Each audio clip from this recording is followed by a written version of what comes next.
Hello friends, आप सभी का स्वागत है एक नई वीडियो में। आज की इस वीडियो में हम कवर करेंगे महाजनपद काल और उनके जो प्रमुख शासक हुए हैं उनके बारे में डिस्कस करेंगे। इसमें हम 50+ MCQ डिस्कस करेंगे फ्रेंड्स। और अगर आप यूपी बीएड एंट्रेंस एग्जाम की तैयारी करना है तो ये वीडियो आपके लिए बहुत ही हेल्पफुल होगी। ठीक है, तो चलिए शुरू करते हैं। फर्स्ट क्वेश्चन है कि नंद वंश का संस्थापक कौन था। अगर फ्रेंड्स किसी भी क्वेश्चन का आंसर आपको पता है तो वीडियो को पॉज करके नीचे आप अपना कमेंट बॉक्स में आंसर बता सकते हैं। तो जो नंद वंश का संस्थापक कौन था तो वह था महापद्मानंद। कौन था तो महापद्मानंद था नंद वंश का संस्थापक।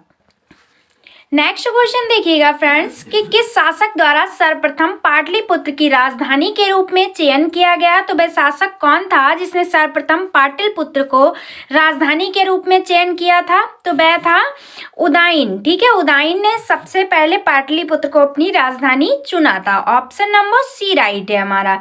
नेक्स्ट क्वेश्चन है कि नंद वंश का अंतिम सम्राट कौन था। अभी पूछा गया था संस्थापक, अब बताइएगा कि अंतिम सम्राट कौन था। तो आप सभी जानते हैं घनानंद था। कौन था तो घनानंद था। ठीक है, इसको पराजित किसने किया था तो चंद्रगुप्त द्वितीय ने किया था। नेक्स्ट क्वेश्चन है सिकंदर के आक्रमण के समय उत्तर भारत पर निम्नलिखित राजवंशों में किस एक शासन था। जो सिकंदर के आक्रमण के समय जो उत्तर भारत पर राजवंश रहते थे वह उनका इनमें से कौन सा वह शासन था, किस राजवंश का शासन था, यही क्वेश्चन में पूछा गया है। तो वह था नंद वंश का शासक। ठीक है, जो नंद वंश था इसका शासन था उस समय जब सिकंदर का आक्रमण हुआ था। नेक्स्ट क्वेश्चन है कि गृहपति का अर्थ क्या है। जो गृहपति होता है इसका अर्थ क्या होता है, किसको कहा जाता है गृहपति तो धनी किसान को कहा जाता है गृहपति। ठीक है, आप लोग याद रखेंगे। नेक्स्ट क्वेश्चन है कि ग्रीक यूनानी लेखकों द्वारा किसे अग्रमीज या फिर जैंड्रमीज कहा गया। जो अग्रमीज की उपाधि दी गई थी यूनानियों लेखकों के द्वारा वह किसे दी गई थी तो इसका राइट आंसर होगा घनानंद को। ठीक है, घनानंद के अन्य नाम क्या है तो जैंड्रमीज भी है, अग्रमीज भी है।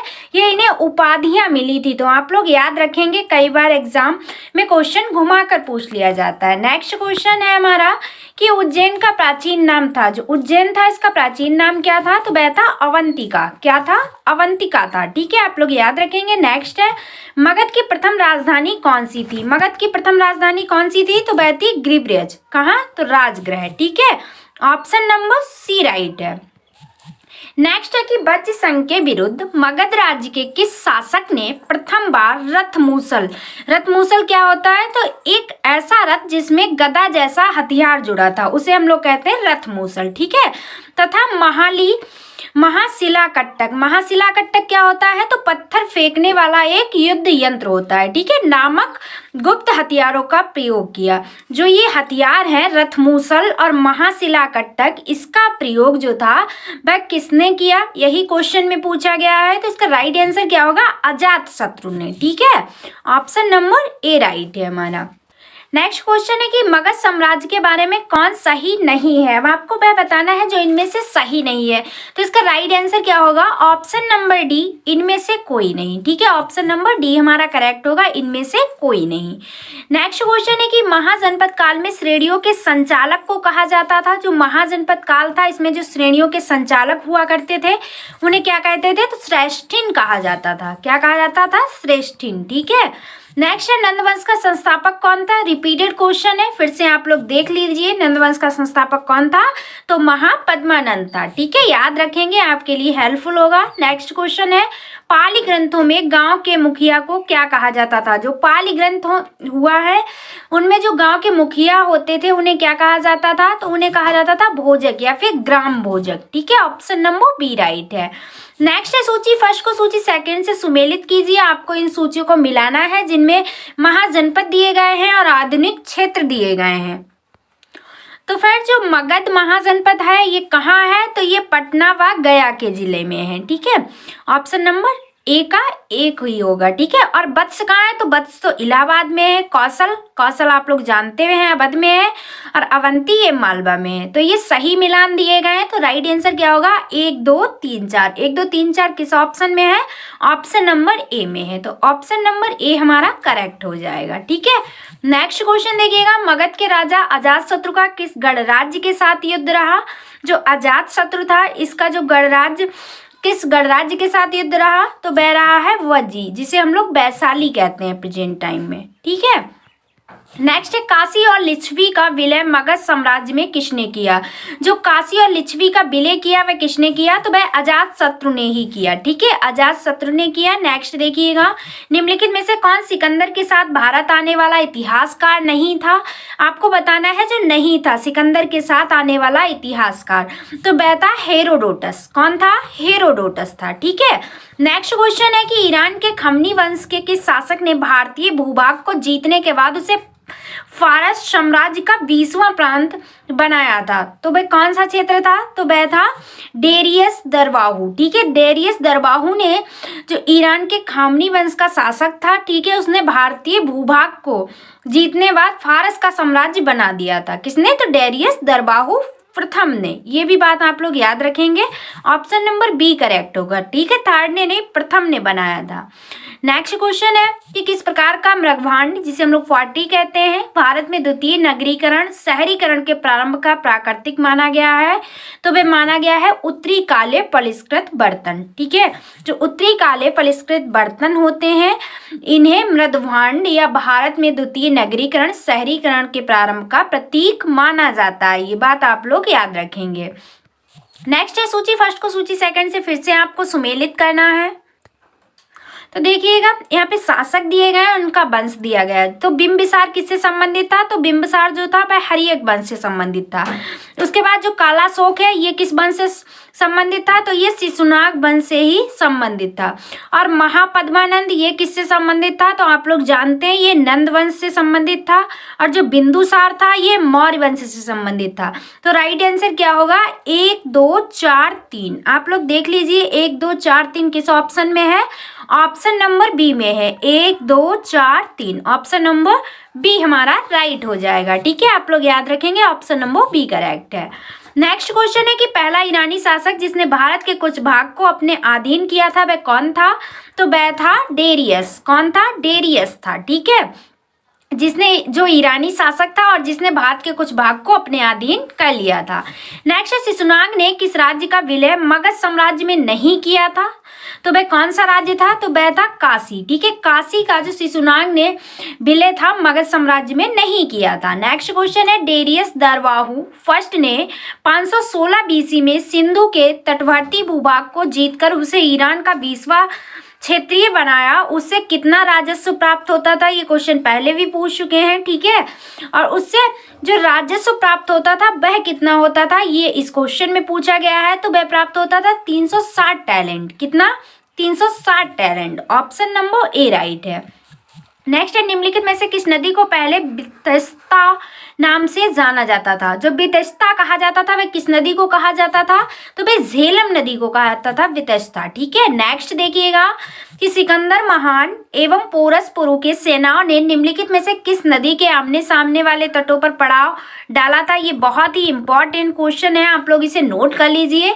तो वह कौन सी नदी थी? तो वह थी झेलम नदी। ठीक है, झेलम नदी पर इन्होंने पड़ाव डाला था। नेक्स्ट क्वेश्चन है सिकंदर ने भारत पर कब आक्रमण किया? बहुत ही इंपॉर्टेंट है। तो सिकंदर ने जो आक्रमण किया 326 ईसा पूर्व किया।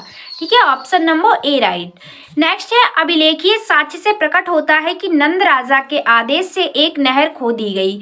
तो वह कहाँ खोदी गई? तो वह कलिंग में खोदी गई। ठीक है, ऑप्शन नंबर सी राइट है।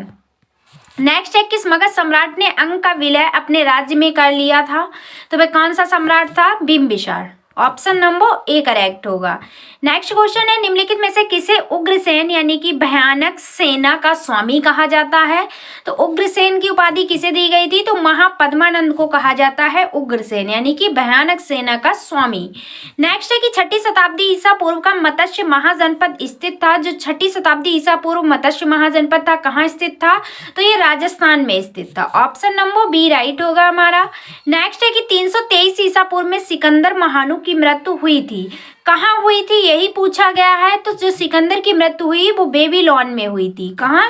तो बेबीलोन में हुई थी, 323 ईसा पूर्व हुई थी। ठीक है, नेक्स्ट है कि हाइडेपस या बितस्ता आधुनिक नाम जिसका नाम है झेलम। ठीक है, आप लोग ये भी याद रखेंगे, अगर बितस्ता आ जाता है तब भी याद रखिएगा, इसका आधुनिक नाम क्या है? झेलम है। का युद्ध 326 बीसी में हुआ था। ये किन किन शासकों के बीच हुआ था यही बताना है आपको। तो अभी बताया कि झेलम नदी पर उन्होंने पड़ाव डाला था। किसने? तो सिकंदर और पोरस ने डाला था। ठीक है, ऑप्शन नंबर ए राइट होगा। तो सिकंदर एवं पोरस के मध्य लड़ाई हुई थी 326 बीसी में। ठीक है, इस बात को याद रखेंगे। नेक्स्ट है कि किस शासक ने अवंती को जीतकर मगध का हिस्सा बना दिया? तो वह शासक था Shishunag. Option number C right है हमारा। नेक्स्ट देखिएगा आप लोग, क्वेश्चन है निम्नलिखित में से किसे सोनियान यानी कि नियमित और स्थायी सेना रखने वाला कहा जाता है? जो सेनिया है, नियमित और स्थायी सेना रखने वाला, वह किसे कहा जाता है? तो वह बिंबिसार को कहा जाता है। ऑप्शन नंबर ए राइट होगा हमारा। नेक्स्ट है कि निम्न में से कौन एक बौद्ध ग्रंथ 16 महाजनपदों का उल्लेख करता है? आपको उस ग्रंथ का नाम बताना है जो एक है 16 महाजनपदों का उल्लेख करता है। एक ही ग्रंथ में 16 महाजनपदों का उल्लेख किया गया है, तो वह है अंगुत्तर निकाय। ये भी क्वेश्चन बहुत इंपॉर्टेंट है फ्रेंड्स। सभी क्वेश्चन सिलेक्टेड रखे गए हैं जो कि एग्जाम में एक बार नहीं हजारों बार पूछे गए हैं। नेक्स्ट क्वेश्चन है कि शिशुनाग वंश का वह कौन सा शासक था जिसके समय में वैशाली में द्वितीय बौद्ध संगति का आयोजन किया गया? उसे काकवाड़ के नाम से भी जाना जाता है। तो वह कौन सा शासक था? तो वह था कालाशोक। ठीक है, कालाशोक को क्या कहते हैं? काकवाड़ के नाम से भी हम लोग जानते हैं। नेक्स्ट क्वेश्चन है मगध सम्राट बिंबिसार ने अपने राजवैद्य जीवक को किस राज्य के राजा की चिकित्सा के लिए भेजा था? जो मगध का सम्राट था बिंबिसार, उसके अपने राज दरबार में एक जो वैद्य रहते थे जिनका नाम था जीवक, उसने किस राजा के यहाँ चिकित्सा के लिए उनको भेजा था? तो राइट आंसर क्या होगा? अवंती के राजा। ठीक है, ऑप्शन नंबर सी राइट होगा। नेक्स्ट है कि निम्नलिखित में से किस राज्य में गणतंत्रात्मक शासन व्यवस्था नहीं थी? वह कौन सा राज्य है जहां गणतंत्रात्मक शासन व्यवस्था नहीं थी? तो वह है मगध। ठीक है, मगध में गणतंत्रात्मक शासन व्यवस्था नहीं थी। नेक्स्ट क्वेश्चन है कि शासक ने गंगा एवं सोन नदियों के संगम पर पाटलिपुत्र नामक नगर की स्थापना की? तो वह शासक था उदयन। ठीक है, उदयन ने जो है गंगा एवं सोन नदियों के संगम पर जो है पाटलिपुत्र नामक नगर की स्थापना की है। इस बात को याद रखेंगे, बहुत ही इंपॉर्टेंट है। नेक्स्ट है प्राचीन भारत में दूसरा विदेशी आक्रमण एवं पहला यूरोपीय आक्रमण किनके द्वारा किया गया? जो भारत में दूसरा विदेशी आक्रमण हुआ था और पहला यूरोपीय आक्रमण हुआ था, ये किनके द्वारा किया गया था? तो ये जो आक्रमण हुआ था ये यूनानियों के द्वारा ही किया गया था। ठीक है, ऑप्शन नंबर बी राइट होगा हमारा।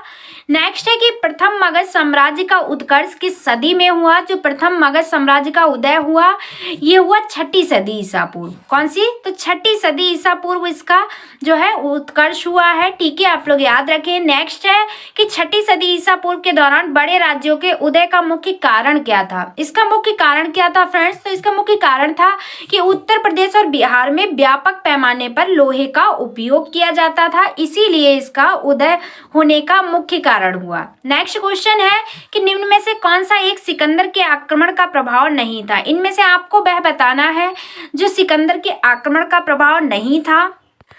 तो फ्रेंड्स आप लोग चारों ऑप्शन ध्यान से पढ़िएगा। इस आक्रमण ने भारत और यूनान के बीच प्रत्यक्ष संपर्क स्थापित करवाया, ये बात सही है। इस आक्रमण ने पश्चिमोत्तर भारत में यूनानियों की स्थापना का मार्ग प्रशस्त किया, ये भी बिल्कुल सही है। सिकंदर अनेक उपनिवेशों की स्थापना के लिए उत्तरदायी था, ये भी बात बिल्कुल सही है। उसने अनेक उपनिवेशों की स्थापना भी की है। उसने भारत को यूनान की रियासत बनाया, ये गलत है। ठीक है, सिकंदर ने भारत को यूनान की रियासत नहीं बनाया। तो ऑप्शन नंबर हमारा डी राइट होगा। ठीक है, जो सिकंदर के आक्रमण का प्रभाव था ये नहीं पड़ा है भारत पे, इस बात को याद रखेंगे। नेक्स्ट क्वेश्चन है कि विश्व का पहला गणतंत्र वैशाली में किसके द्वारा स्थापित किया गया था? जो विश्व का पहला गणतंत्र वैशाली में स्थापित हुआ उसे किया था लिच्छवी ने। ठीक है, नेक्स्ट देखिएगा कि हर्यक वंश के किस शासक को कुड़िक कहा जाता है? ये क्वेश्चन बहुत ही इंपॉर्टेंट है। जो कुड़िक की उपाधि दी गई है वह अजातशत्रु को मिली है। ठीक है, ऑप्शन नंबर सी राइट है। नेक्स्ट है कि प्राचीन भारत में पहला विदेशी आक्रमण किनके द्वारा किया गया? जो पहला विदेशी आक्रमण हुआ, पहले भी बता चुके हैं, यूनानियों के द्वारा हुआ। ठीक है, ऑप्शन नंबर बी राइट होगा हमारा। नेक्स्ट है कि निम्नलिखित में से मगध का कौन सा राजा सिकंदर महान का समकालीन था। मगध का वह कौन राजा था जो सिकंदर के समकालीन था? तो वह था घनानंद। कौन था? तो घनानंद था। ठीक है, नेक्स्ट क्वेश्चन देखिएगा, निम्न राजाओं पर विचार कीजिए। अजातशत्रु है, बिंदुसार है और प्रसेनजित है। इनमें से कौन कौन बुद्ध के समकालीन थे? जो बुद्ध के समकालीन थे वही बताना है। तो अजातशत्रु ये भी बुद्ध के समकालीन था, बिंदुसार बुद्ध का समकालीन नहीं था, प्रसेनजित ये भी बुद्ध के कालीन ही था। ठीक है, इस बात को आप लोग याद रखेंगे। तो राइट आंसर हमारा क्या होगा? 1 और 3। 1 और 3 किस ऑप्शन में है? ऑप्शन नंबर सी में है। ठीक है, अजातशत्रु और प्रसेनजित राजा जो था ये बुद्ध के समकालीन था, तो ऑप्शन नंबर हमारा सी राइट होगा। ठीक है, इस बात को आप लोग याद रखेंगे। नेक्स्ट क्वेश्चन है फ्रेंड्स कि मगध के किस प्रारंभिक शासक ने राज्यारोहण के लिए अपने पिता की हत्या की एवं इसी कारणवश अपने पुत्र द्वारा मारा गया? वह कौन था जो मगध के प्रारंभिक शासक था जिसने राज्यारोहण के लिए अपने पिता की ही हत्या कर दी थी? तो वह था अजातशत्रु। ठीक है, और बाद में इसके पुत्र ने इसकी हत्या कर दी थी। इस बात को भी आप लोग याद रखेंगे। नेक्स्ट क्वेश्चन है, ग्रीक यूनानी लेखकों द्वारा किसे अग्रमीस एंड जेंड्रमीस कहा गया? ये क्वेश्चन रिपीटेड है फ्रेंड्स, तो किसे कहा गया था? घनानंद को कहा गया था। फिर भी आप लोग याद रखेंगे। नेक्स्ट है कि 16 महाजनपदों की सूची उपलब्ध है, किसमें है? तो अंगुत्तर निकाय में है। ठीक है, ऑप्शन नंबर बी करेक्ट होगा हमारा। नेक्स्ट है कि भारत में सिक्कों मुद्रा का प्रचलन कब हुआ? जो सिक्के हैं या फिर कह सकते हैं मुद्रा हैं, इनका प्रचलन कब हुआ? तो इनका प्रचलन जो हुआ वो 600 ईसा पूर्व में हुआ। ठीक है, याद रखिएगा, बहुत ही इंपॉर्टेंट क्वेश्चन है सभी। नेक्स्ट क्वेश्चन है फ्रेंड्स कि निम्नलिखित में कौन सा एक ईसा पूर्व 6ठी सदी में प्रारंभ में भारत का सर्वाधिक गई थी शक्तिशाली नगर राज्य था? भारत में सर्वाधिक शक्तिशाली राज्य कौन सा था 6ठी सदी ईसा पूर्व? तो फ्रेंड्स वह था मगध। कौन था? तो मगध था। ठीक है, ऑप्शन नंबर डी राइट होगा। तो फ्रेंड्स ये थे कुछ इंपॉर्टेंट क्वेश्चन जो कि इस वीडियो में हमने डिस्कस किए। लगभग 60 क्वेश्चंस हमने इस वीडियो में डिस्कस किए हैं। सभी क्वेश्चंस इंपॉर्टेंट और सिलेक्टेड रखे गए थे। अगर आपको वीडियो पसंद आया है, स्पेशली आपको अगर हमारी मेहनत पसंद आई है, तो चैनल को सब्सक्राइब कर लें, वीडियो को ज़्यादा से ज़्यादा शेयर करें। तो फ्रेंड्स आज की वीडियो में बस इतना ही। Thanks for watching. मिलते हैं नेक्स्ट वीडियो में। Take care of everyone. तब तक के लिए बाय बाय।